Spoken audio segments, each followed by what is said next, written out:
வணக்கம். தமிழக வெற்றி கழகத்துடைய நிறுவன தலைவர் விஜய் அவர்களே, ஒரு சின்ன விண்ணப்பம், அந்த கோரிக்கை கூட நான் மறந்துட்டேன் டக்குன்னு, இருந்தாலும் உங்கள்கிட்ட நான் சொல்லிடுறேன்.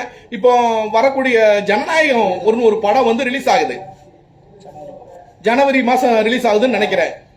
நண்பர் விஜய் அவர்களை ஒரு சின்ன ரெக்வஸ்ட், வேண்டுகோள் நான் சொல்றேன். நீங்க என்ன மக்களாட்சியை மன்னராட்சி ஆக்க வேண்டாம், இல்ல மன்னராட்சியை மக்களாட்சி ஆக்க வேண்டாம், நீங்க ஜெம்மும் பண்ண வேண்டாம், நீங்க எதுவுமே செய்ய வேண்டாம்.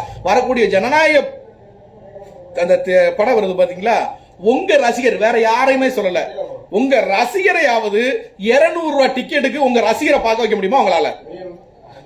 200 ரூபாய் டிக்கெட்டை 2000 கொடுக்குறீங்க, 2000 கொடுக்குற டிக்கெட் 3000 பிளாக்ல விற்கிறான். ரசிகர் ஷோன்னு ஒண்ணு கொடுத்து ரசிகர் ஷோவுக்கு 200 ரூபாய் டிக்கெட்டை 2000க்கும் 3000க்கும் விலை பேசி விற்கிற தொண்டர்கள் தான். ஆக நான் தொண்டர்களை குறைச்சு பேச மாட்டேன். 200 ரூபாய்க்கு 2000 ரூபாய் டிக்கெட் வாங்குற நீங்க இந்த மக்களாட்சியை மறந்துருவோம், மல்லாக்க போட்டு படுத்துருவோம், மன்னராட்சியை உருவாக்கிடுவோம். எங்கே நீ மன்னராட்சியை உருவாக்கிடுவ? மயிராட்சி கூட உன்னால கொண்டு வர முடியாது. தயவுசெய்து புரிஞ்சுக்கோ. முதல்ல உன் விஜய் மக்கள் இயக்கத்தை சரி பண்ணிக்கோ.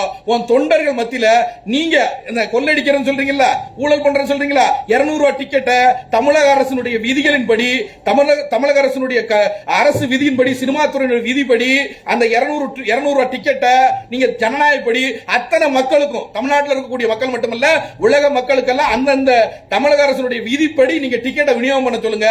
உங்களுக்கு பங்கு வேண்டாம்னு சொல்லுங்க. பல உடனே இவ்வளவு ரூபா பங்குன்னு சொல்லாதீங்க.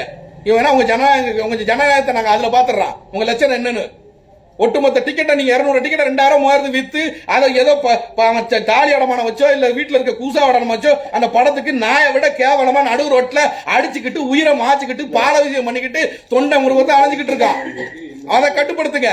இந்த 200 ரூபாய் டிக்கெட்டை 200 ரூபாய்க்கு கொடுங்க பாக்கலாம். அதை செய்ய நாங்க பாத்துக்கிறோம். சரிங்களா?